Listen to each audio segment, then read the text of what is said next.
Okay, so quick disclaimer before the tier list starts. I want to say that I'm not a god or anything. I don't think I know everything about the game. I'm just giving my opinion on Hunters. I'm just giving my opinion on the game I like playing every day.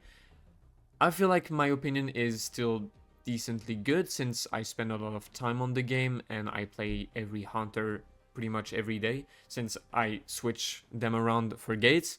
But I could be wrong, you could disagree with me, and that's totally fine, I don't mind it, as long as I don't just get insulted on Twitter or in the comments. I just wanted to make this clear. As always, if you enjoy my content and wish to support me, like and subscribe.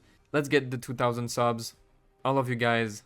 Let's get into the video. Alright guys, welcome, new Slowling or Rise video, and today is the update to the tier list. Like I said in the first video, I'm gonna make an update each time a new unit comes out, and also I'll make an update to the weapon tier list each time a new weapon comes out. So I already placed the SRs that didn't move from their place from last time. So if you want to know what I think about them, you can just check the last video. And the two I didn't place is because I'm gonna change their rank from the last time. So last time I put Kang Taeshik and Yikes, and you guys made it known that it was a terrible ID, and I agree, it wasn't really good, so I'll put him in decent this time. I still feel like he's not as good as SRs, but he's one of the best SRs, so decent is a good place for him. And also Lee Joo-hee, I'm gonna put her in decent too. She's pretty useful in some cases. On the dragon, she's also cool, so yeah, decent. Alright, so it's time for the SSRs now. So I'm gonna go in the order I have here. So Emma first, excellent. Emma is excellent, very good for early game, very good for late game. Even though late game she kind of loses purpose outside of just Haunter Battle of Time challenge. She's still very good. The wave clearing she offers is insane. Yeah, honestly, nothing much else to say. Very good, excellent. Moving on. So Choi, even though I feel like people kind of hate on him now, that Chai's out and that his damage aren't the best as before, or like he's not the best DPS anymore, I still feel like he's excellent. He's very useful. I know not a lot of people have him built anymore, but I still use him. He's still very good. Don't sleep on him. His damage with the ult and like the follow-up after the ult with his the ultimate Haunter buff is great. So yeah, excellent. And well, I guess we're getting the third excellent of the group, which is Seo, the most complete Haunter by far. Can do anything, break, damage. Kind of good for wave clearing too, because her skills have some kind of AoE damage around her. She solo carries Serb. She solo carries anything, honestly.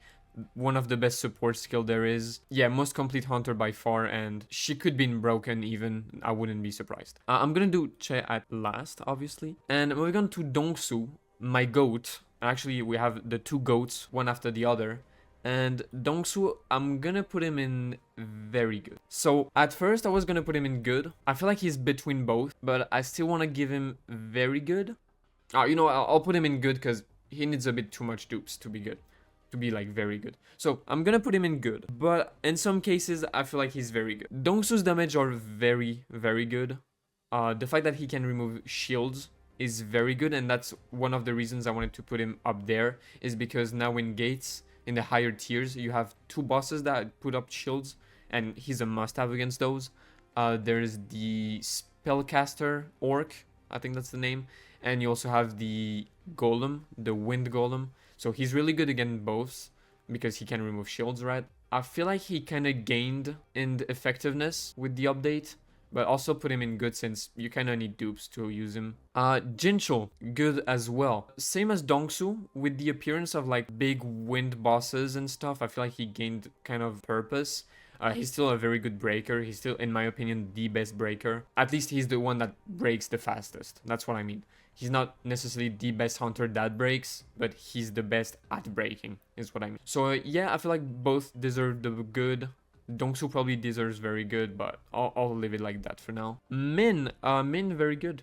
The best support of the game, makes any unit hit like a truck. When you get dupes, it's even better. Nothing much to say. The heal is decent, but kind of whatever, in my opinion. Just very good support. Light Baek. I feel like people don't talk about him anymore because of Cha, that's also a light Haunter. But I feel like Baek is still one of the best breakers, probably second best breaker, maybe third, depending on where you put Seo. He's still very good. His damage, even though he's only a breaker, are stupidly good. His ult hits like a truck. honestly. So I feel like people kind of sleep on Baek too because they only see about Cha and Cha being the best light DPS and stuff. But I feel like both together are really good because let's say you run Baek and Cha, you can death break with Baek and then also break the boss, and then you just pull up Cha, nuke the boss, game's over. So yeah, I like Baek a lot, very good. Beast Baek, also very good. The fact that they patched the crit damage makes him hit very, very hard. He's still a bit of a glass cannon and a bit weird to use as you lose a lot of HP by just using him. But if you use him correctly against like dark bosses and stuff, he's really good. His damage output is probably one of the best there is alongside Seo and Choi. Not as much as Cha, but still very good. So yeah, Beast Baek very good. I feel like people still hate on him. He has one of the best support skill as well, like the extra attack you get is crazy. Lim, I wanted to put him in decent at first, but now I'm gonna still put him in good. Right now, I feel like he's only good for breaking dark bosses, sadly. His damage on the skills are terrible. He breaks pretty good, but that's it. And then damage on the ult are good, but not enough to make him like super strong either. Like against the dark boss, I would bring Baek anytime over him. I would probably bring Bora over him too. You can use him. He's not gonna carry you though. And speaking of Bora, very good as well. Second support of the game, very versatile. Like, she's a support, but she also deals pretty good damage. A must-have in any dark comp. Very good for the dragon. Very good in a lot of situations. Very good to have good timers in Battlefield of Times. Very good support. So yeah, Bora, must-have. Very good. And here we come to the queen of solo leveling, Cha. She's just broken. There's nothing else to say. The only thing she doesn't have is tankiness, thank god. Otherwise it would just be stupid. Her damage are unbelievable. I don't understand how they did this. I don't know why they did this. But she's broken. She has one of the best hunter weapon alongside Seo's. She can nuke bosses that aren't even weak to light. She can even nuke bosses that are strong against light. She's just broken. You should get her at least A1 for everyone, really. Even if you're free to play, just go for A1, please. Yeah, she's just too good, honestly. It's not even funny at this point. And this wraps up the tier list. I know some people are not gonna agree with me. Probably on the Dongsoo and Jinchul combo. Maybe on Choi. Maybe people would put maybe Baek above or Min. I don't know. Maybe I'm gonna get hated for Kang again, but it is what it is. It's my opinion. I'm not saying I'm a god. I'm not saying I'm a genius that knows everything, but I feel like I play enough to know what's good and what's not. And anyways, it's just a tier list. We're not gonna fight over this.